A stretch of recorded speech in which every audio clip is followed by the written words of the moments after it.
दोस्तों, अबू अल बशर हज़रत आदम अलैहिस्सलाम को 4 मुनफरिद एजाज़ हासिल हैं। नंबर 1, अल्लाह ने खुद अपने हाथों से तख्लीक किया। नंबर 2, खुद रूह फूंकी। नंबर 3, तमाम फरिश्तों से सजदा करवाया। नंबर 4, तमाम अशिया के नाम खुद सिखाए। दोस्तों, हज़रत आदम अलैहिस्सलाम न सिर्फ पहले इंसान और तमाम इंसानियत के बाप हैं, बल्कि अल्लाह के सबसे पहले रसूल भी हैं, जिन पर अल्लाह ने 10 सहाइफ नाजिल किए। गोया हर लिहाज से हज़रत आदम अलैहिस्सलाम वाजिबुल एहतराम हैं, मगर क्या कीजिए इसका कि कम इल्मी की वजह से हम में से अक्सर हजरात आदम अलैहिस्सलाम के बारे में कुछ बातें ऐसी कह जाते हैं जिनसे ईमान के ज़ाया होने का खदशा है। ये बातें कौन सी हैं, इन्हें जानने के लिए आज की वीडियो मुकम्मल देखें और सोचें कि कहीं हम भी उन्हीं लोगों में से तो नहीं। बात शुरू करने से पहले दोस्तों, अगर आपने अभी तक हमारा चैनल सब्सक्राइब नहीं किया तो सब्सक्राइब करें, साथ लगे बेल आइकन को प्रेस करें और वीडियो पसंद आए तो लाइक करें।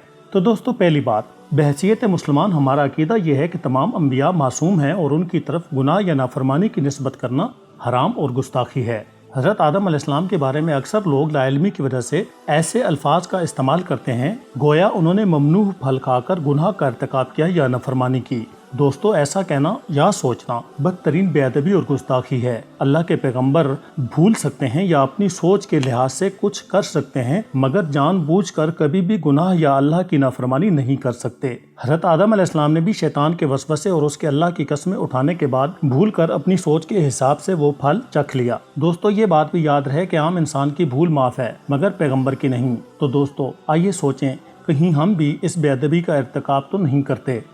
अब आते हैं दूसरी बात की तरफ। दोस्तों, कुछ बातों को अल्लाह ने कुरान में मुबहम रखा है। अब होना तो ये चाहिए कि जो बातें अल्लाह और उसके रसूल ने नहीं बताई उन पर हमें तजस्सुस नहीं करना चाहिए, मगर इंसान हो और तजस्सुस न करे ऐसा नहीं हो सकता। अल्लाह ने कुरान मजीद में उस फल का जिक्र किया है मगर नाम नहीं बताया जिसे खाने से हज़रत आदम अलैहिस्सलाम को मना किया गया था, मगर हम इंसानों ने ये खोज शुरू कर दी और 5-6 अक़साम के नाम बता दिए। उनमें से सबसे मशहूर बात आपने भी सुनी होगी और अक्सर इस बात को मानते भी होंगे कि हज़रत आदम अलैहिस्सलाम ने गंदम खाई थी। तो दोस्तों, आइए क्यों ना कुरान मजीद से रुजू किया जाए। कुरान पाक में अल्लाह ताला फरमाते हैं कि हमने आदम अलैहिस्सलाम को कहा कि वला तकरबा हाज़िहि शजरा, यानी इस दरख्त के नज़दीक नहीं जाना। शजर का लफ्ज़ उर्दू में भी असल मानी के साथ इस्तेमाल होता है और ये बड़े दरख्त को कहा जाता है। अब आप ही इंसाफ फरमा दें कि क्या गंदम बड़े दरख्तों पर लगती है? खुदारा, जिन बातों की वजाहत अल्लाह और उसके रसूल ने नहीं की उनको अपने क्यास और अकल पर परखना छोड़ दें। जब अल्लाह ने फल का नाम नहीं बताया तो उसका न जानना ही हमारे लिए बेहतर है। और फिर मेरा भी एक सवाल है कि अगर आदम अलैहिस्सलाम ने जन्नत में अल्लाह के मना करने के बावजूद गंदम खाई थी तो फिर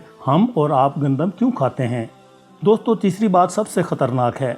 ये ना सिर्फ बेअदबी है बल्कि दीन से लाइल्मी का एक मुकम्मल नमूना भी है। आपने अक्सर कुछ इस तरह के जुमले सुने होंगे जैसा कि न बाबा आदम वो फल खाते न इंसान जन्नत से निकलता, हज़रत आदम वो फल न खाते तो आज हम जन्नत में होते, और इससे मिलते जुलते बेशुमार जुमले। दोस्तों, इस बात का फैसला भी हम कुरान करीम से करवाते हैं कि क्या हज़रत आदम अलैहिस्सलाम अगर वो फल न खाते तो जन्नत से ज़मीन पर न आते और आज हम सब जन्नत में होते। तख्लीक आदम से हज़ारों साल पहले ज़मीन पर जिन्नात आबाद थे और उन्होंने ज़मीन पर हर तरफ फसाद बर्पा कर रखा था। ऐसे में अल्लाह ताला ने हज़रत इस्राईल अलैहिस्सलाम को ज़मीन से मिट्टी लाने को कहा और हज़रत आदम अलैहिस्सलाम का बदन तैयार किया।